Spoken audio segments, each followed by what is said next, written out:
Hi guys, it is Thursday and I was getting ready to record this thinking, oh, add to my vlog here, and realized, shoot, I didn't really close out the vlog on Wednesday. Normally, as you guys know, I film on Monday, Tuesday, Wednesday.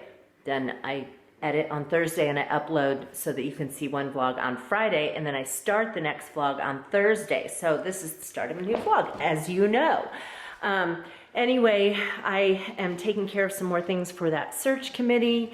I'm driving down to Phoenix for hopefully my last visit with the TMJ doctor. I'm feeling very much healed. I mean, it's not completely healed, but so much better than I was. And they said that if I had 2 visits in a row where they didn't have to make adjustments to my splints, then I would graduate from the program. So I'm hoping that today is graduation day. What else was I gonna say? Oh, I want to show you. I was watching, there's a Vitality Summit going on right now. I got an email from, this lady whose website I follow, and she's a plant-based eater, and she sent this link for a free summit that they're having. It's an online thing where they have different, I want to say speakers, but they're not really, they're in interviews. Anyway, I was watching one of the interviews last night, and it was with these guys called the Sprout Brothers, not from the Sprouts grocery store. Their father was called the Sprout Man, and he has a website, he passed away, a website called sproutman.com, and they're all about the benefits of eating sprouts, like alfalfa sprouts, bean sprouts, that kind of thing, and how much energy there is in because it's the beginning of a plant, and all the nutrients that big plant needs to have to grow is in that little sprout. And so they were talking about just how much nutrients there is in that. And I have a little sprout grower, but I'll get the sprouts going, and then I don't think to put them in a sandwich or on a salad, and I don't really like salads anyway. They were even talking, though, about making a salad that is out of sprouts, like not just putting it on top of a salad, but those are the greens. You'd have to grow an awful lot of sprouts for that. But I kind of got intrigued by this, and I got out a couple of weeks ago, I started using my sprout grower, and my husband was putting it on salads. But it occurred to me, they were talking about this, about putting them in a smoothie. I mean, why not? Now, if you grow broccoli sprouts or radish sprouts, they're going to be super spicy, so it would definitely change the flavor of a smoothie. But alfalfa sprouts are pretty mild, and I was looking up online last night which sprouts have the most nutrients, and really, if you just want to get one kind, alfalfa sprouts are the ones that are just jam-packed with all kinds of vitamins.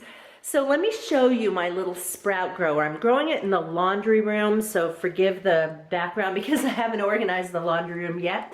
But okay, so here is the sprout grower, and I just watered it. So you water it, this bottom thing holds the water, and then you fill that up, and then you pour it in the top, and then it starts to drip from one layer to the next. So you can see I have sprouts growing in this layer, and then those are mung bean sprouts. And then the next layer down, I do have broccoli sprouts, and the next one down there, I started some more alfalfa sprouts. Those are alfalfa.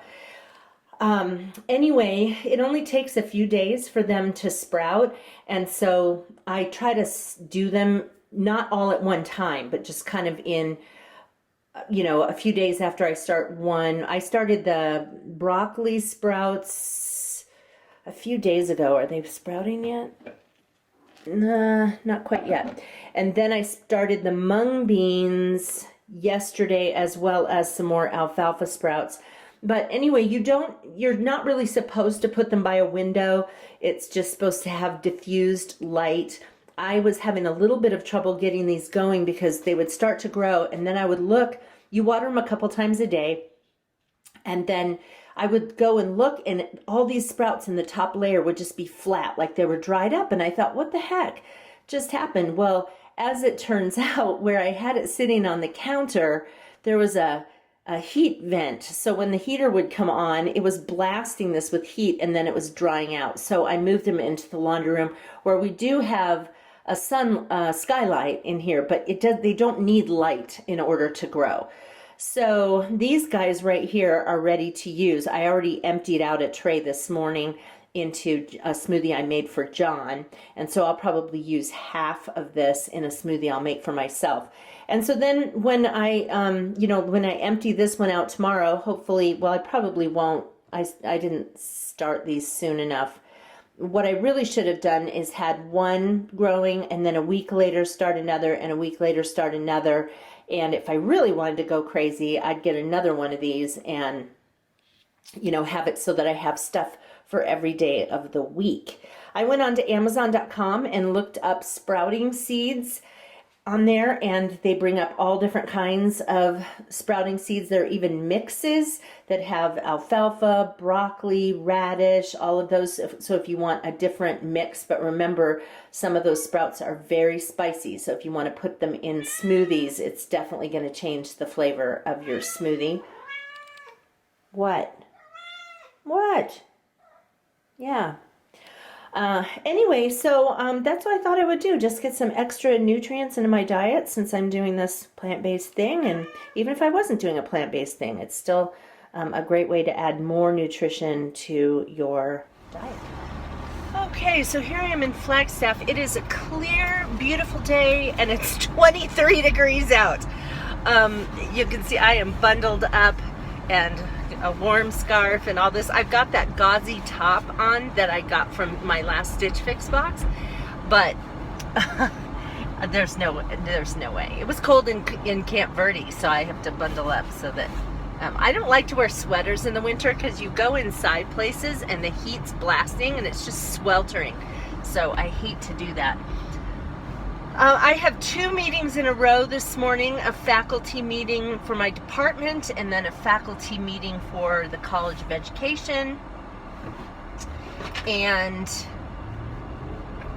then I'm going to try to get some freelance work done. And I was debating whether to go over and see my dad today, but I think I am going to try to do that this afternoon before I pick John up, because next week in Flagstaff it's supposed to snow on Monday and Tuesday, like 3 inches on Monday and 5 inches on Tuesday. So they will either cancel our nutrition class Tuesday, or if they don't cancel it, then I'm going to Cottonwood for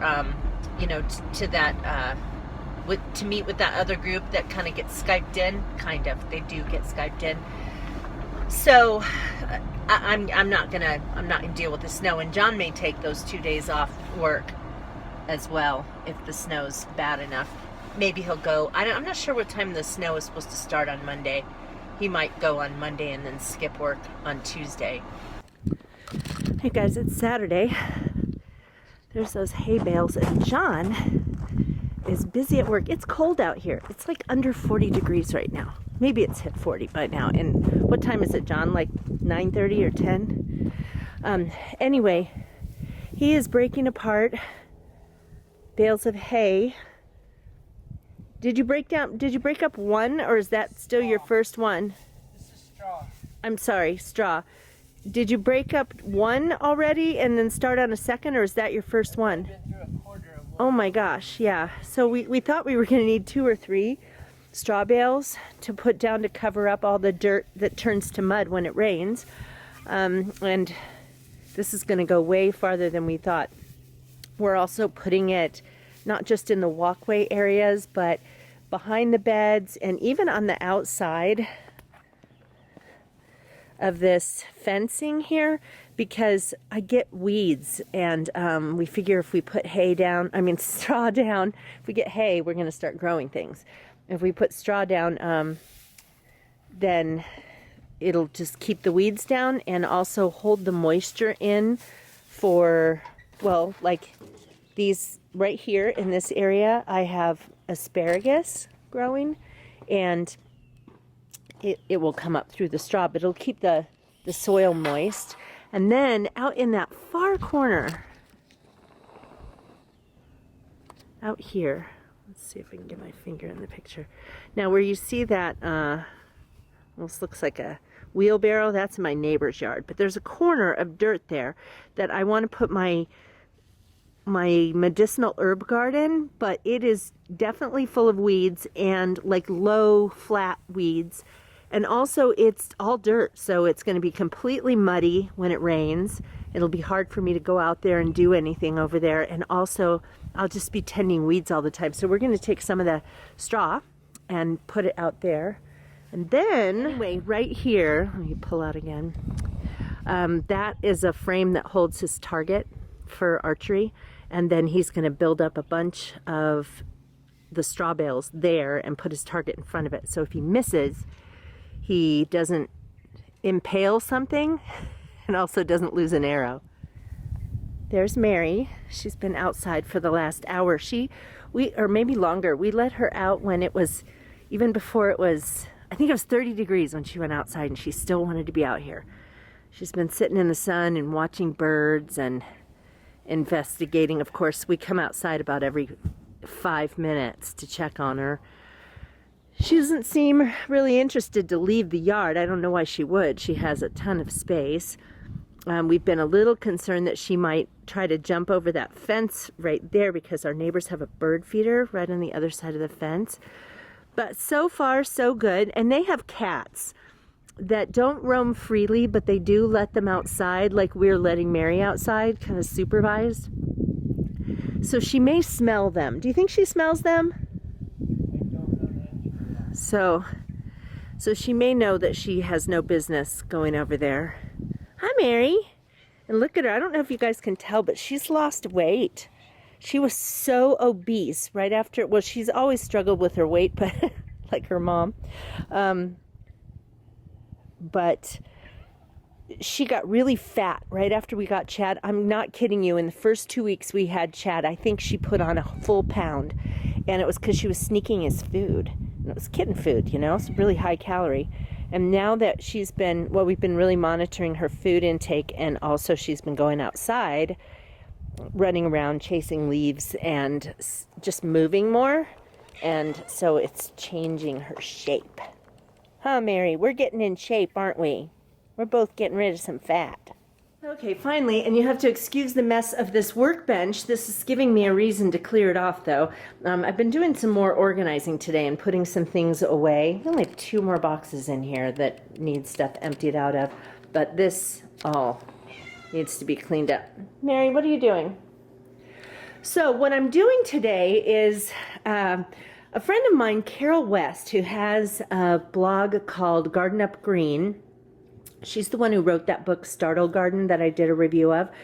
She puts out these challenges to other bloggers to do some kind of a craft on a certain topic. And so she included me for the first time in this. And like, let me give you an example. Last month, she challenged a bunch of her friends to do a teacup bird feeder. And they had to do something where they involved a teacup into making a bird feeder, and different people did it, and they came up with really cute ideas. Well, the challenge for March she invited me to do, and it has to have something to do with Coca-Cola. We don't drink Coke. So we actually went out and bought some Coke cans, or bought some Coke. My husband drank it, and anyway, I am going to make these into a craft of some kind, and I've been thinking about it. I think I know what I'm going to do. It's going to be some kind of a flower thing for the backyard. I'm going to do one of them that really is prominently Coca-Cola, because that's what the challenge is. But I also have spray paint. Bought this last weekend, or maybe the weekend before, last weekend. Bunch of different colors of spray paint, and I'm planning to do some other, do most of them so that you don't look at it and go, oh, Coke cans. But yeah, so that's what I'm going to work on. Apparently you can just cut them with scissors, but I do have my gloves here so I don't cut myself.